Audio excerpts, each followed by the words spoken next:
Good afternoon. I want to welcome you to the 11th annual Rush McKnight Labor Law Lecture. This has been an important lecture in the field of labor and labor law and legal education. The Rush McKnight Visiting Scholar in Labor Law program was established in 1997 by the firm of Calfee, Halter, and Griswold. Any members of the firm here? And by Richard J. Cusick, Charles R. Emmerich, and Joseph D. Sullivan to honor retired partner Rush McKnight, a distinguished graduate of this law school in 1955. Ms. McKnight headed the Calfee, Halter, and Griswold labor law and employment relations practice and the executive committee for many years. Prior to joining the firm in 1961, he served as attorney advisor to the chairman of the National Labor Relations Board. Ms. McKnight is a civic leader in Cleveland, a dedicated supporter of the law school, and having served as, for example, chair of the Law School Annual Fund and as president and vice president of the Board of Governors of the Law Alumni Association. He's also a member of the law school's Society of Benchers. And just to give you a sense for this lecture, I thought I'd indicate some of the luminaries who have delivered this lecture in the past. Those have included Matt Finken, the Albert J. Harno and Edward W. Cleary Chair in Law at the University of Illinois, Cynthia Esslin, the Catherine A. Ryan Professor of Law at NYU, Jack Getman, the Earl E. Sheffield Regents Chair at the University of Texas, Kai Feldblum, Professor of Law and Director of the Federal Legislation Clinic at Georgetown Law Center, Stuart Schwab, the Dean and Professor of Law at Cornell, Clyde Summers, a name you'll recognize, the Jefferson B. Fordham Professor of Law Emeritus at the University of Pennsylvania, Houghton Sheil, who's a Professor of Law at the University of Cape Town in South Africa, Catherine Stone, the Ann Estabrook Professor of Dispute Resolution at Cornell University, Marion Crane, Paul Eaton Professor of Law at the University of North Carolina, Sam S. Stryker, the Dwight D. Upperman Professor and Director of the Center of Labor and Employment Law at NYU. So, as I say, a fairly long list of luminaries, and today's lecturer continues this stellar tradition of excellence in the field of labor and employment law. He's a University Professor Emeritus, former Dean of Osgoode Hall, and President of York University. He's been an academic visitor at Oxford, Cambridge, and University College in London. Since his retirement, he has served as Commissioner to review Canada's labor standards legislation and Ontario's workplace pension system. He's published widely in the fields of legal education, the legal profession, legal history, legal theory, labor and administrative law, globalization, and in recent years, constitutionalism. The breadth of his academic contributions have been recognized by his election as an associate of the Canadian Institute for Advanced Research, a fellow of the Royal Society of Canada, and the corresponding fellow of the British Academy. He's been awarded the Canada Council's Killam Prize for his lifetime contributions to the social sciences and the Boyle Laskin Prize for his contribution to labor law. In 2008, he was a co-winner, along with Joseph Stiglitz, of the ILO's Decent Work Research Prize. He's a member of both the Order of Canada and the Order of Ontario and has received 9 honorary degrees.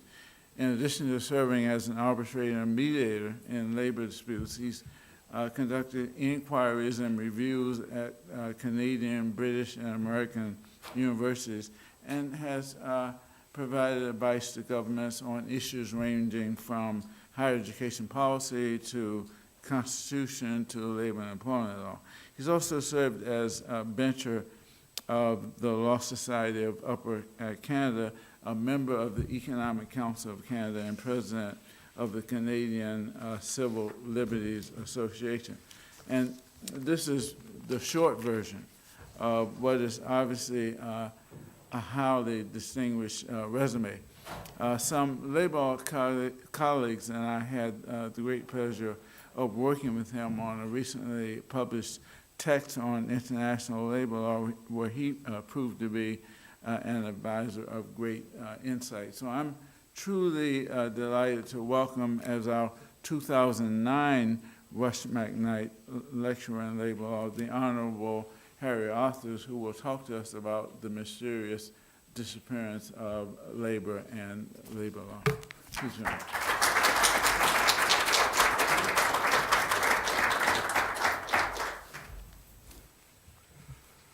Well, thanks, everyone. Exactly 101 years ago, my grandmother, Dora, came to Cleveland to train as a nurse and midwife. Perhaps she came because some cousins lived here, or perhaps because the city had a fine reputation as a medical center. In any event, while a student nurse, she met a doctor here in Cleveland who tried to persuade her to stay on and study medicine. Personally, I think he had something else in mind, but we will never know, because she took her diploma and returned to Toronto to the man she loved, a man named Adolph. However, after a year, she dumped Adolph and married instead my grandfather, Harry, for which I am eternally grateful, because otherwise I would be Adolph. Now, I've shared this family history with you, partly in order to establish my local credentials, but partly because it's part of the background of my talk. My grandparents, Dora and Harry, launched a successful business and made lots of money. But they were both closely identified with the labor movement. Every weekend, Harry would go down to the local jail and bail out union workers awaiting trial for bad behavior on the picket line so they could go home to be with their families. Harry raised the money for the local garment trades union hall. He ran for city council on a labor ticket.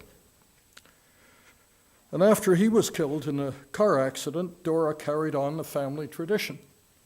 She was closely involved with the Toronto Labor Council, and until the day she died, she was the honorary secretary of the Toronto Bagel Makers Local. What a distinction. In those days, and in fact, pretty much well into the 20th century, in most countries other than the United States, to declare oneself a labor person didn't necessarily mean holding a union card. Often it meant committing oneself to the advancement of working people through political and social action. Labor was a political as well as an industrial movement. And labor wasn't just a label one chose for oneself. It was also a sociological term that described people who worked for a living with their hands, often a relatively precarious living with no job tenure and none of the benefits we now associate with employment. It was widely assumed that the laboring classes were different from the rest of us. that they had their own special needs and desires, that they posed particular dangers to the community, that they enjoyed a distinctive, if sometimes disreputable, cultural life. And if there was one thing that they were not, it was middle class. Now, all of this may sound like ancient history to a contemporary audience, and it is. Nonetheless, most of what we know today as labor law had its origins in the social, cultural, political, and legal world of my grandparents. For better or worse, that world is gone forever. In the next part of my lecture, I'm going to explain how and why labor has disappeared. And then I'm going to suggest that labor's disappearance threatens the substantive content, the coherence, the practical importance, and the moral significance of labor law, of labor scholarship, and of legal practice in the field. And finally, I'm going to surprise myself and perhaps you with an optimistic glance at the future. In the interests of covering a lot of territory in a very short time, I'm going to walk you briskly through a series of slides that summarize certain changes in the workplace, in the general discourse of public governance and legal theory, and their effects on labor and labor law. I begin with a series of disclaimers. First, I'm flying at 30,000 feet and dropping no footnotes. Second, I'm trying to describe change and not to justify it. Third, I don't argue that labor disappeared solely because of its obsolescence or irrelevance. Rather, I think, to a certain extent, labor has been disappeared in the Latin American sense of that usage. And finally, my slides contain scenes depicting violence and coarse language and are intended for mature audiences only. So, with that warning, let me walk you briskly through the mysterious disappearance of labor and perhaps of labor law.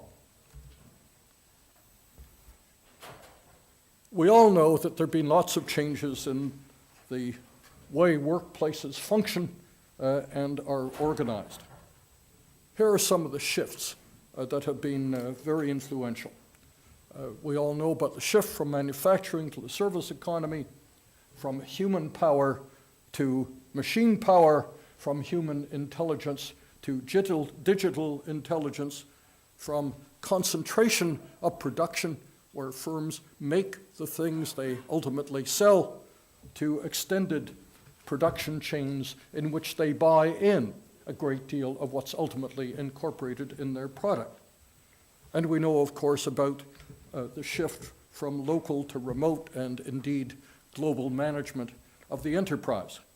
As a consequence, we've witnessed the radical enlargement of the world supply of labor, and as well a new international division of labor. Countries are assigned different tasks. Their labor forces, at least, are assigned different tasks.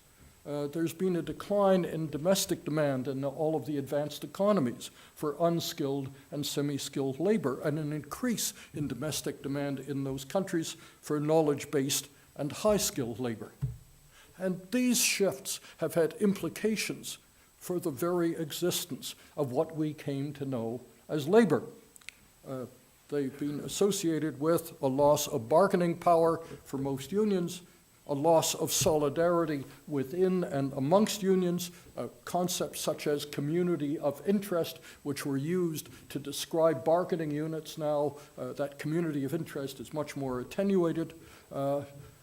There's been a significant decline, I think, in international working class solidarity, and some people, most people at least perceive, and the decline of collective bargaining, many people perceive that the game is all over. Likewise, union political power. And here I'm speaking not only about the United States, but about almost all Western countries.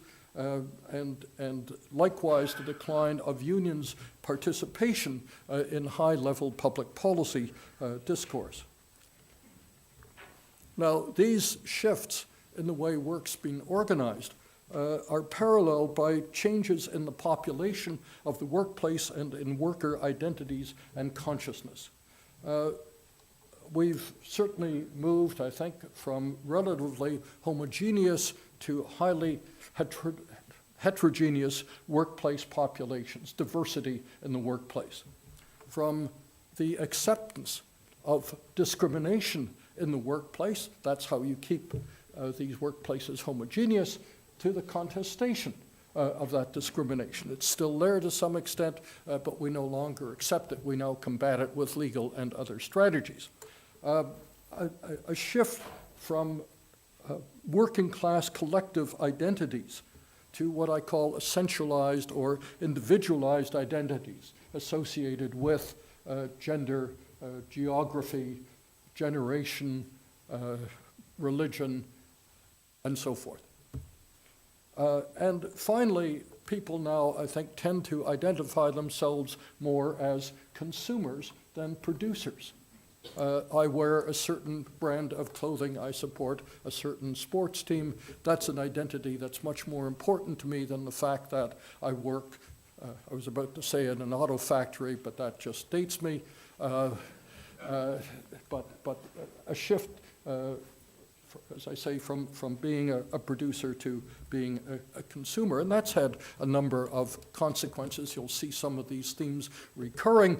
A weakening of working class solidarity, tension within working class organizations, the centrifugal effects of competing loyalties, pulling people away from their natural interest, for example, as participants in a labor union to other activities, leading to various political developments, depending on which side of the fence you're on. There's a wonderful book by Thomas Frank that I reference here, One Market Under God, showing how religious and other cultural affinities have pulled people away from concentrating on their own economic interests, or in a much more benign view, an evolution towards worker capitalism, if that happens to be your view of what's going on.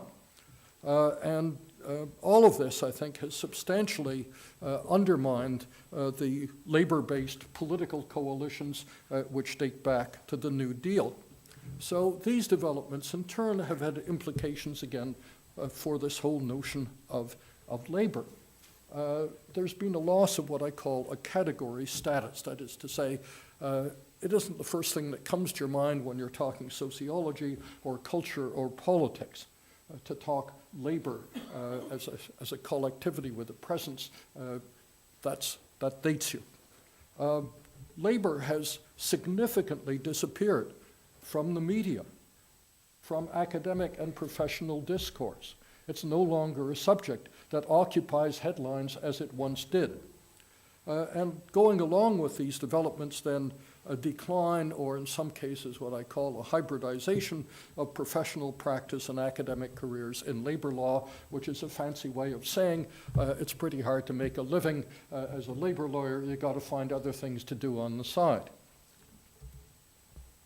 Changes in workplace governance. Where once planning was thought to be very important, not only for governments, but for corporations, flexibility has become the watchword today for corporate strategy. From a period when we had what I call thick hierarchies of management, multiple layers of management, many of those layers have now been tossed aside. Management structures which operated on the old command and control model now operate with a devolution of management responsibilities to worker groups who have to discipline themselves and each other, where, for example, A group is collectively responsible for output. If anybody's lagging, it doesn't take the foreman to come down on their head, but fellow members of the team will ensure that productivity is maintained. From what I call semi-tenured employment, that is to say, people who could reasonably expect long careers in their job, to employment which is highly contingent. Job tenure, the length of job tenure has fallen really dramatically in the last 20 years. From having rights in the workplace to being given choices in the workplace. From entitlements, things you go into the workplace expecting, entitled to, you now can expect, if you're lucky, to find them, but you're no longer entitled to them. And there are consequences. Collective responsibility for things like your health, your retirement, collective responsibility embodied in health and pension plans has been replaced to a significant measure now by individual responsibility. You've got to look after yourself. Worker agency, the capacity of workers to get things done in their own interest has been replaced to a significant extent by passivity on the part of workers. Workplace conflict, real or threatened. What got the boss to listen was the possibility of conflict. That's now been replaced, especially now in a desperate job market, by the watchwords of cooperation, leading often to co-optation by workers in the employer's strategy.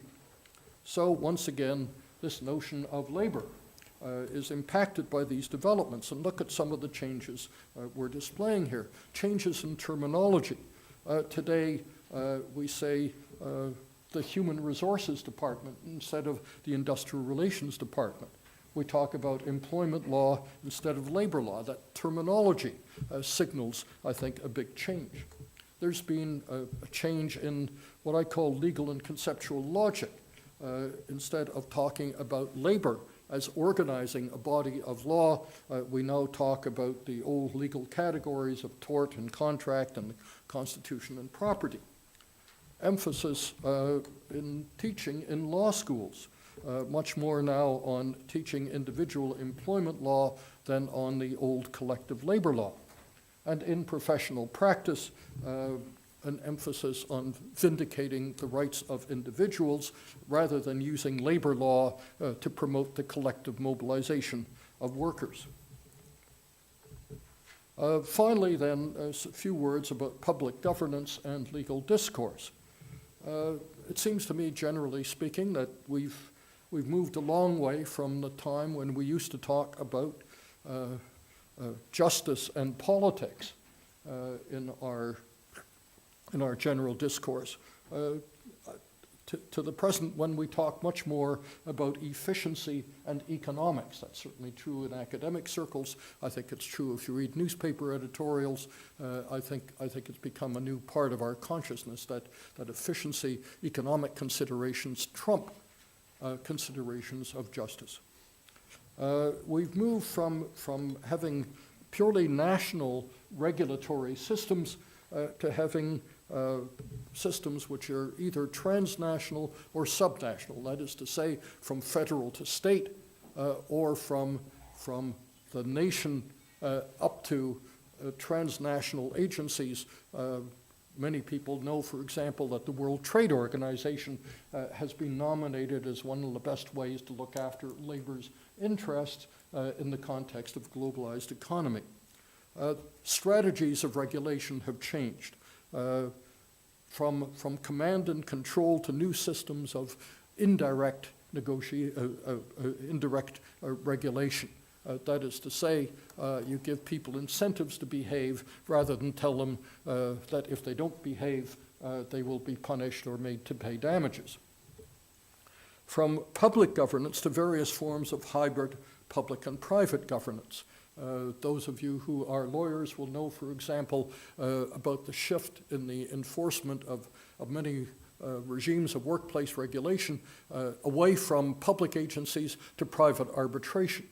captures that notion, and from hard law enacted by the state to soft law, things like corporate codes of conduct. Consequences.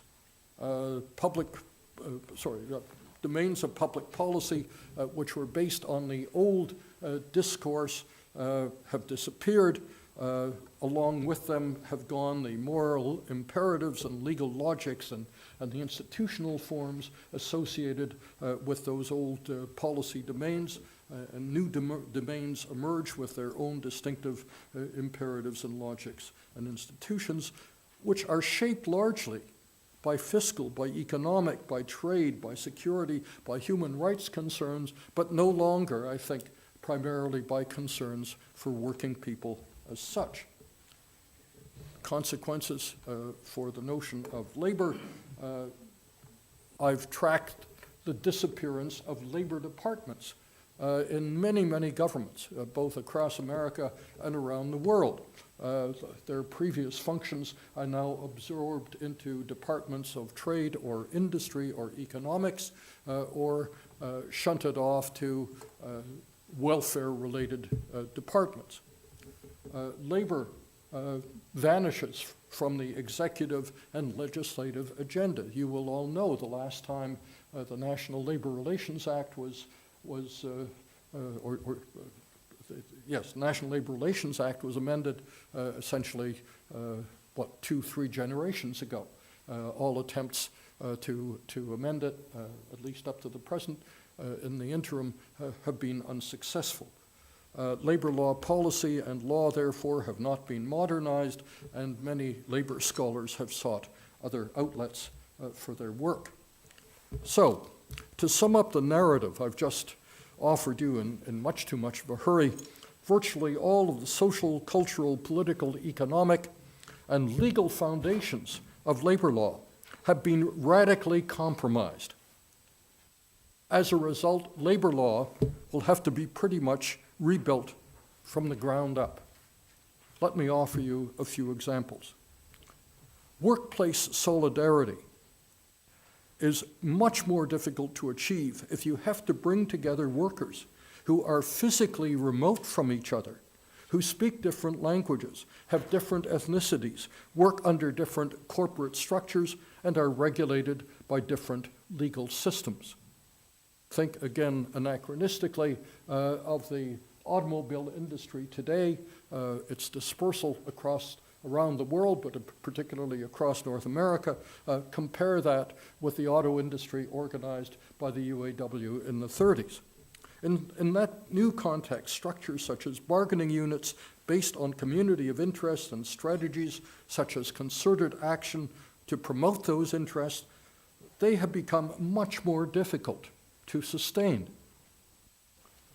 Identifying the employment relationship as the site of job training, health insurance, or pension systems ceases to make sense when job tenure is brief and workers are unlikely to have a sustained relationship with any given employer. Workers become much more difficult to mobilize politically if their hot-button issues aren't shared concerns about economic justice, but rather quite disparate concerns about their personal identities, their moral values, and their lifestyle preferences. But without a strong collective voice in politics, workers can't expect labor-friendly public policies or legislation. And even if worker-friendly laws and public policies were adopted, it would be very difficult to give them practical effect, so long as judges and administrative agencies are people who are ideologically predisposed to favor free markets, so long as the state's regulatory apparatus lacks powers, resources, and legitimacy. I'm describing here the NLRB as it sits today. And so long as workers must try to defend their remaining rights through individual and not collective avenues of recourse. These examples suggest that labor law is likely to be in disarray, both as a subject of academic study and as a field of professional practice. And indeed, that seems to be the case. Compared to, say, the 50s or 60s, fewer law students are studying the subject. Fewer law professors are teaching it or writing about it. Fewer lawyers are practicing in the field. Fewer judges are deciding labor cases, and fewer legislators are spending time on labor law issues. Now comes the tough question. When I say that labor law is in disarray, what exactly am I talking about? What exactly is labor law? From, say, the 30s to the 70s, maybe even the 80s, American academics and lawyers conventionally assumed that labor law was about legal regulation of the collective bargaining system. True, in the course of dealing with that system, both academics and practitioners had to be mindful of its roots in the common law of tort and contract, and they sometimes had to consider the interface between collective bargaining and other legal regimes regulating the workplace. However, the core, the essence of labor law scholarship and practice was surely collective bargaining. Today, with union density in America running below 8%, if you are in the business of selling the law of collective bargaining to prospective clients, to JD students, to journal editors or book publishers, you confront a declining market for your wares. On the one hand, the political economy of professional practice has changed. As fewer workers belong to unions, fewer leading national and international law firms bother to maintain labor law departments. The practice of labor law has migrated largely to lower profile regional firms, to in-house corporate or union law departments, and to boutique labor firms.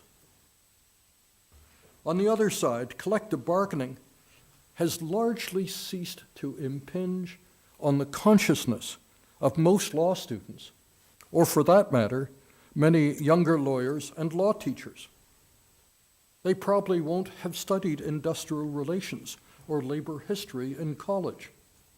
They aren't likely to have experienced strikes firsthand or witnessed regulatory interventions in the workplace. Their friends don't belong to unions, and their families don't own or manage unionized enterprises. And finally, these two developments are likely to reinforce each other. As the prospect of practicing labor law recedes, or it becomes less visible and attractive, fewer and fewer students are going to sign up for labor law courses. And as fewer students study and fewer professors teach these courses, firms that still practice labor law will likely find it more difficult to renew their personnel and their intellectual capital. But the story is not quite that simple. The decline of labor law, of collective bargaining law, has been significantly offset by a shift of interest and energy to courses dealing with other workplace issues. Courses in labor and employment law now deal with both the individual and collective dimensions of workplace relations. New standalone courses and seminars in occupational health and safety, labor standards, pensions, employment discrimination, and international labor law have proliferated.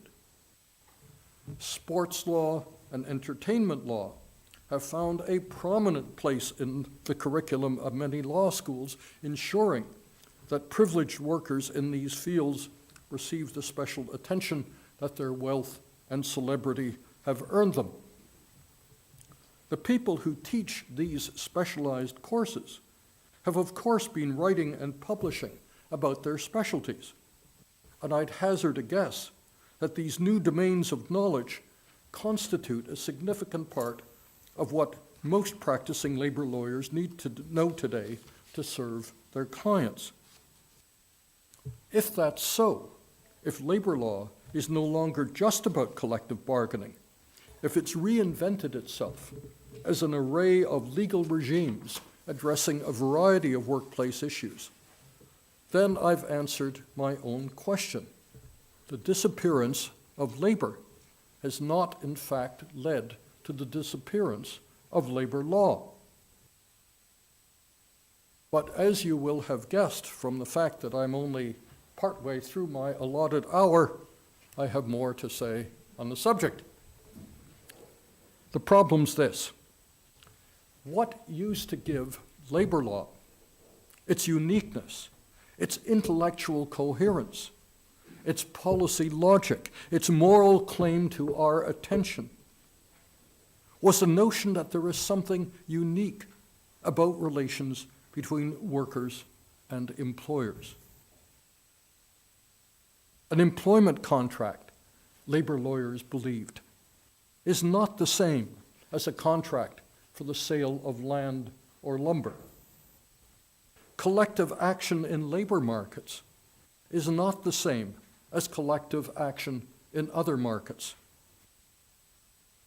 Race and gender discrimination and other affronts to dignity in employment are not the same as similar discrimination and abuse in the education system or the purchase of insurance. And health and safety in the workplace are not the same as health and safety in transportation or consumer goods. When I say that the labor context is unique, that things are not the same in other contexts, I mean to point to three propositions that most labor scholars or practitioners once took to be true. First, employment relations are characterized by inherent inequalities of wealth, power, and rights. Second,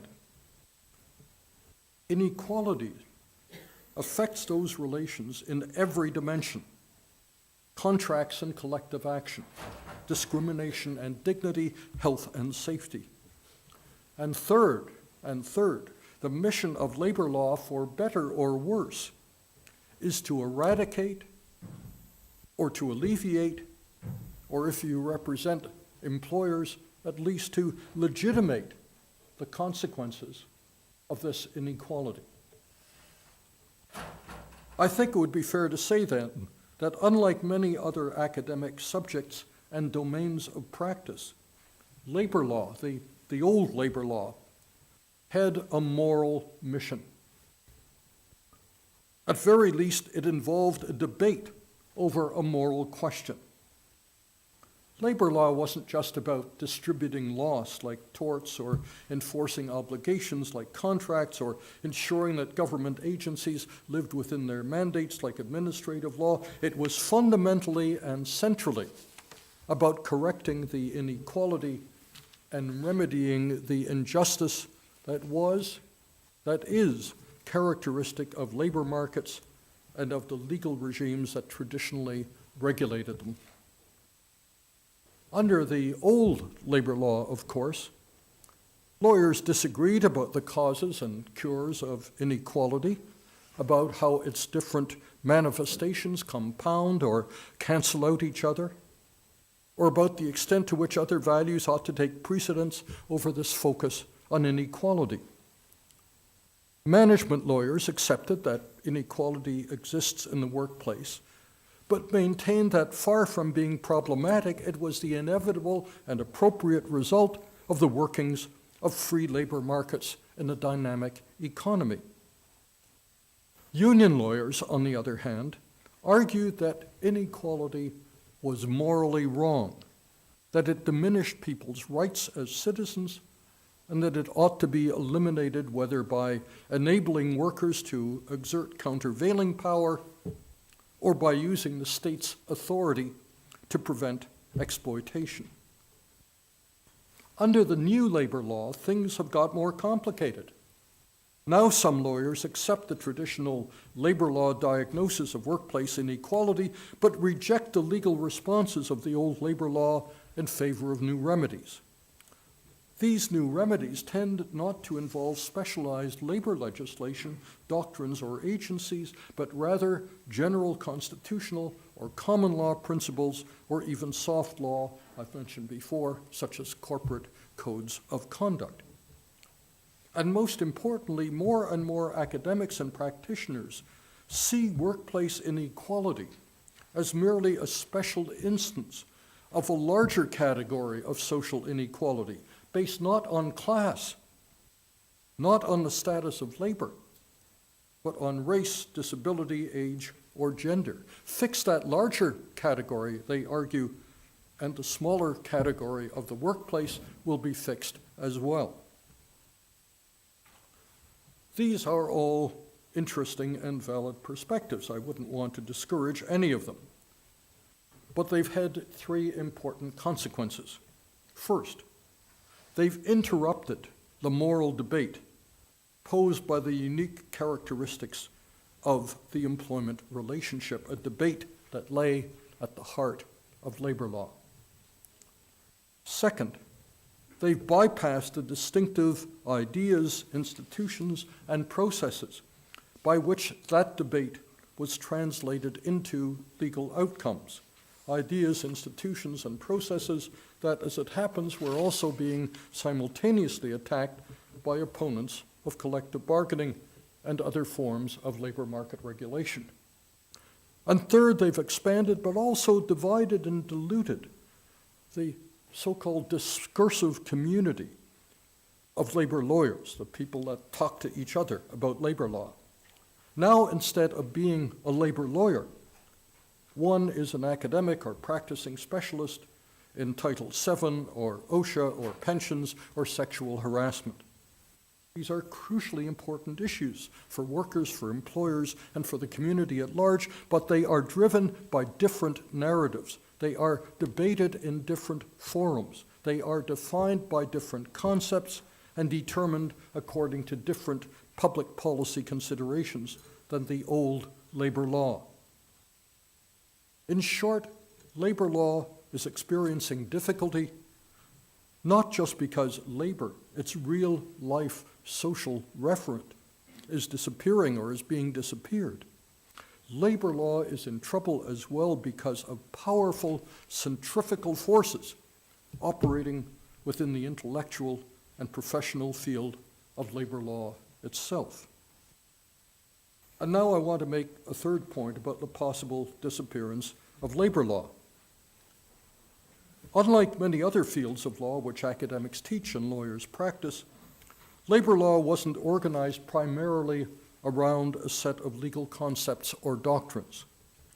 In fact, one might say that labor law consciously repudiated traditional legal concepts such as property and tort and contract in favor of distinctive social and economic concepts that were better suited to resolving particular forms of conflict and engendering specific forms of cooperation.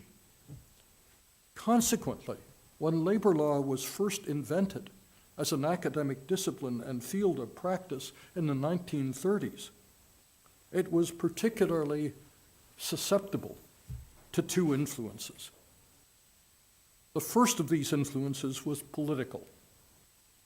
Labor law was born during the era of progressivism and the New Deal. During this era, workers' struggles had cultural significance. They inspired a rich folkloric and musical tradition, novels and movies, and especially social reportage. During this era, labor law had great political salience. The Wagner Act was one of the great symbolic achievements of the Roosevelt administration, and it cemented the labor movement into the New Deal coalition, which lasted more or less into the 60s. During this era, the legal rights of labor emerged as one of the great issues agitating intellectuals and policymakers. Unfortunately, this very intense and complex identification of labor law with the politics of a particular historical era left it vulnerable to being considered out of date when that moment passed, as inevitably it would and did. The second early influence on labor law was intellectual. Labor law, more than any other subject in the law school curriculum, except perhaps constitutional law, was the poster child of legal realism. Frankfurter and Green's devastating expose of the abuse of labor injunctions was arguably the most dramatic example of how the realist revolution in legal scholarship ultimately transformed legislation, law teaching, and legal practice. And not just the realists. In the 50s and 60s, labor law featured prominently in Hart and Sachs' writing on the legal process and on Fuller's analysis of the forms and limits of adjudication. In the 70s and 80s, in the literature of critical legal studies. Over the past 2 decades, in studies of informal normativity and reflexive law. However, a domain of legal knowledge and practice that lives by intellectual revolutions runs the risk of perishing in the same way. Law and economics analysis challenged many of the claims of labor law, including its central claim that legal protection for collective bargaining could, should, and would improve the lot of workers who found themselves in a position of inherent inequality. Since law and economics bore the same relation to the dominant political ideas of the Reagan-Bush era as legal realism did to the era of the New Deal, it carried the day. In the eyes of many scholars, students, and policymakers, it delegitimated collective bargaining and with it the old labor law. To summarize, labor law is different from many other fields of law. It has a moral mandate as well as a practical one. Its organizing themes are explicitly political and intellectual, not narrowly conceptual or doctrinal. It's associated with a particular historical era and bears a definite sell-by date that reflects its origins. These are the very characteristics that made labor law so interesting, so compelling for those of us who have committed our careers and personal passions to it. But they have also made labor law vulnerable to shifts in society, the economy, politics, and intellectual fashion to a degree that many other fields of legal study, practice, and scholarship are not. So, is this the way labor law will end? Not with a bang, but with a whimper. I promised at the outset that I was going to end on an optimistic note, and so I shall, indeed, so I must. Mr. McKnight's colleagues didn't endow this lecture in honor of a distinguished labor lawyer, and I didn't come all this way to deliver it, and all of you didn't come out on this somewhat chilly March afternoon to hear it, only to be asked to turn out the lights when we all leave. Cynthia Estlund, whose name you heard a short while ago, stood at this podium 2 years ago and argued plausibly that labor law is ossified, perhaps even moribund, and that scholarship in the field enjoys declining prestige. I quote from her writings.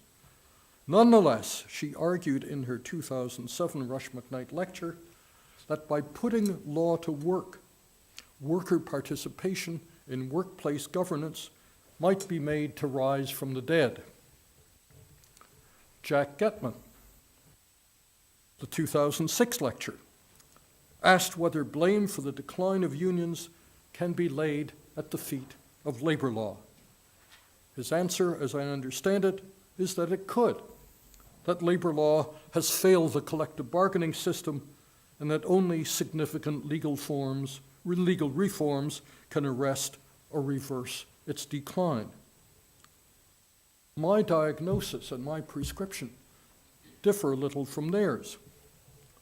Contrary to Getman, I think that the decline of labor law can be blamed on the decline of unions, not vice versa. And contrary to Estland, I think that unless the labor movement can somehow be resuscitated first, there isn't much chance that putting law to work will do anything for workplace governance. Nonetheless, as promised, I'm going to try to be optimistic. I've already suggested that labor law's rise in the 30s represented the convergence of two developments, one intellectual, one political. I believe that the survival of labor law, and let me say optimistically, the revival, not just survival, but the revival of labor law, is indeed possible because these same two formative influences are again coming into alignment in a way that may generate a new determination to address workplace inequality and new initiatives to find the legal and institutional means of doing so. Let me say something first about the intellectual side of the equation. However moribund traditional labor law scholarship may be, and I agree with Estland on that point, academic research and writing that deals one way or another with the workplace has never been more prolific, more eclectic, more intellectually sophisticated. Labor law scholars are as stalwart as they ever were in deconstructing doctrine and calling judges to account. They continue to provide insightful commentary on legislative and administrative developments. But these days, labor law draws its energy and inspiration primarily from its engagement with the discourses of gender and race, with organization theory and game theory, with the political economy of trade and migration, with critical analyses of intellectual property and the rights to privacy, with stakeholder theory and legal pluralism, and not least with history. One way of looking at this flowering of the new labor law scholarship is captured by Hegel's famous aphorism, and I quote it. Translated into English, you'll be relieved to know. "One more word," said Hegel, "about giving instruction as to what the world ought to be. Philosophy always comes on the scene too late to give that instruction. The owl of Minerva," said Hegel, "spreads its wings only with the falling of the dusk." I wish I'd said that. Well, perhaps like philosophy, labor law scholarship arrives too late to give instruction as to what the world ought to be. Perhaps labor law scholarship is so prolific, so interesting, so insightful today, precisely because it has so much to look back on rather than to look forward to. On the other hand, while I'm no Hegel scholar, and I hope there are none in the room, I do observe that 200 years on, people are still doing philosophy, still instructing us on what the world ought to be. Philosophy, like hope, springs eternal. So does the desire to correct injustice. So does the determination of working people to have a say in the governance of their lives. Indeed, today, working people desperately need what labor law promised them in the 30s and the 40s and the 50s. They are experiencing the steepest decline in their current fortunes and future prospects, the most extreme economic inequality, the greatest precariousness of job tenure, and the least individual autonomy and collective agency that they have experienced for generations. They need labor law. But labor law doesn't fall from the skies. It doesn't enact itself or administer itself. It doesn't even empower its intended beneficiaries unless they are ready and willing to be empowered. In other words, labor law can only make its comeback if labor itself reappears as a social as a political, as an economic force to be reckoned with.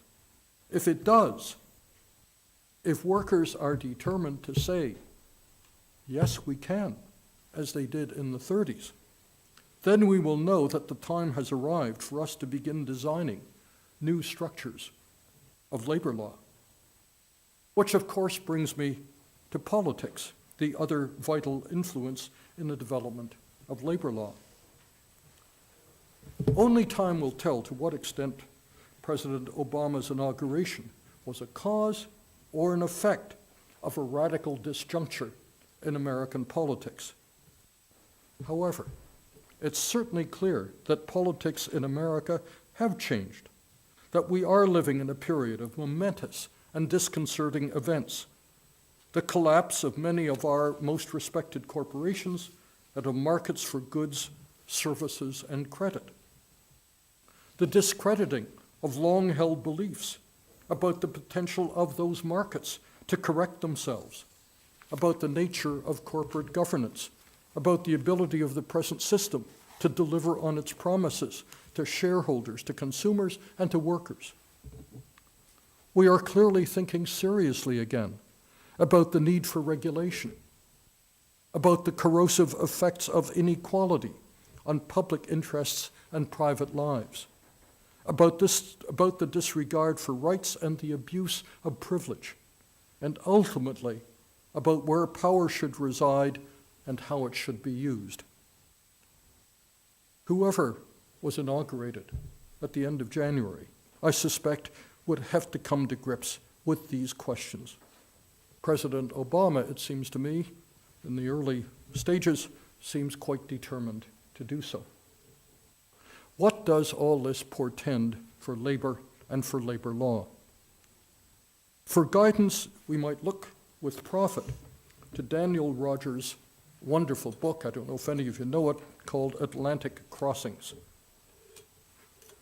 From the 1880s to the 1930s, Rogers reminds us, American and European social reformers exchanged ideas, observed each other's institutions, developed theories, and designed experiments in progressive policy and administration. During all this time, however, America remained largely resistant to progressive policies on health care, social insurance, public housing, and workers' rights. Resistant, that is, until the Great Depression, when widespread misery led to desperation, and desperation, in turn, to militancy.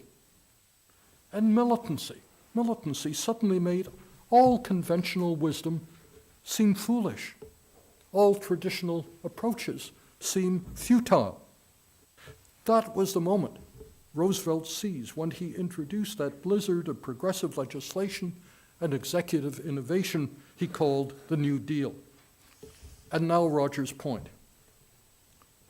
Roosevelt's New Deal was only possible because it could draw on what Rogers calls an overstocked warehouse of reform proposals that had been built up by scholars and intellectuals over the previous 50 years. I don't know if indeed America is experiencing a New Deal moment, whether things are getting so miserable, whether people are getting so desperate that we can expect the return of labor militancy. Moreover, if there is a return to militancy, I obviously don't know what form it will take, but I do know that people are unlikely to sit by indefinitely, seeing their interests disregarded, their livelihoods disappear, their hopes dashed. Nor is it in the interests of employers to find themselves reviewing archival film on the great labor conflicts of the 30s and 40s. The best prospects for ensuring that workers play their part in a return to profitable business conditions involve 4 essential elements. First, workers must develop some sense of common purpose and some capacity for collective action. Second, any new arrangements must ensure that workers enjoy a fair share in the success of the enterprise and a voice in workplace governance. Third, these arrangements must involve the state as the guarantor of fairness and the arbiter of conflicting interests. And fourth, the state must both earn and retain the trust of workers and employers by designing institutions that are effective and even-handed, and by ensuring as well that they stay that way. And now the challenge. The four elements I've described as essential require us to discover or invent the sociological equivalent of 1930s labor, the moral equivalent of the New Deal, the economic equivalent of collective bargaining, and the intellectual equivalent of the Wagner Act.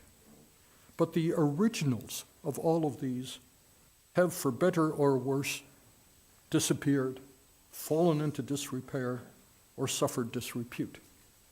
The challenge before us then, as students and workers, as experienced legal professionals and academics, as citizens and stakeholders in a faltering economy, is to restock Rogers' warehouse with reform proposals that are more pertinent to the present.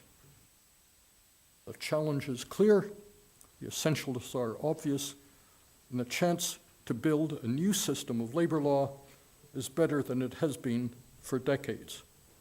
That, ladies and gentlemen, I say in conclusion, is as close to optimism as my pessimistic nature allows me to come. Thank you so much.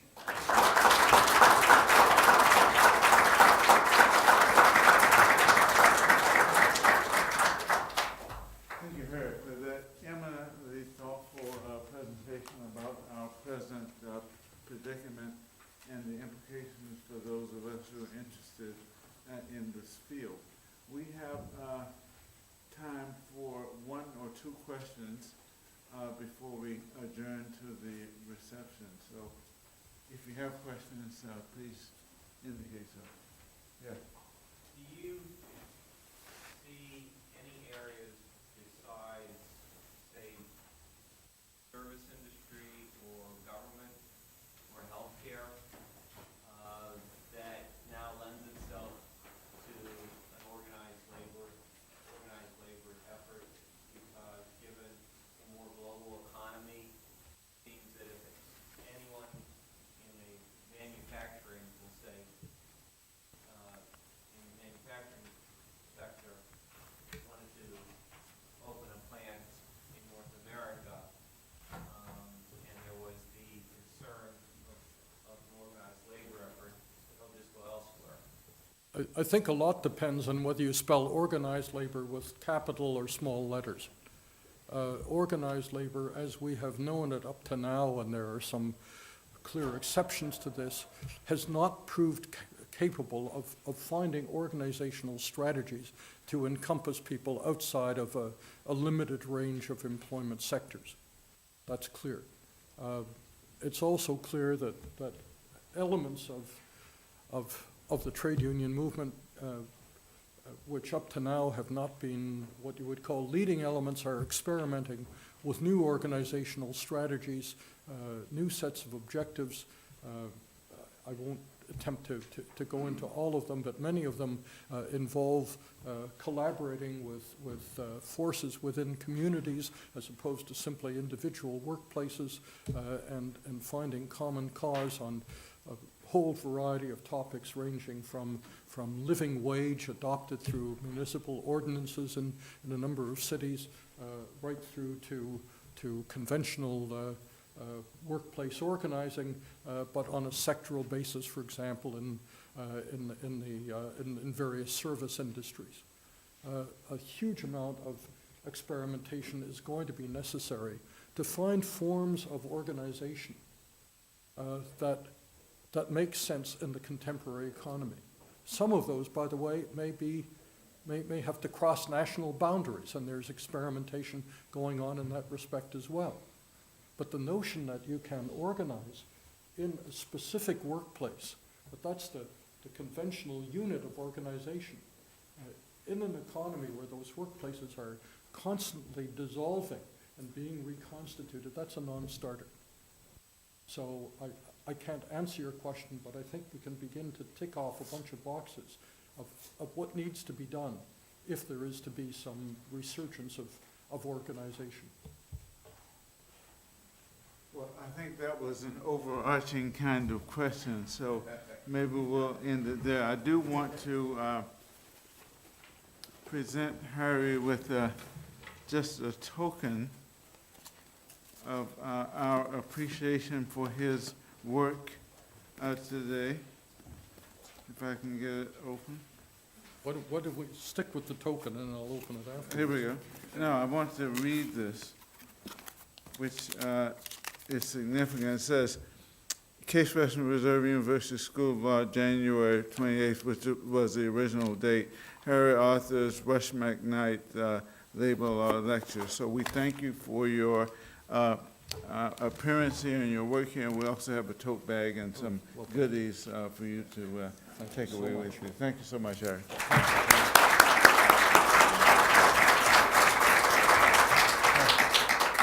now have a reception in the outer area of the lower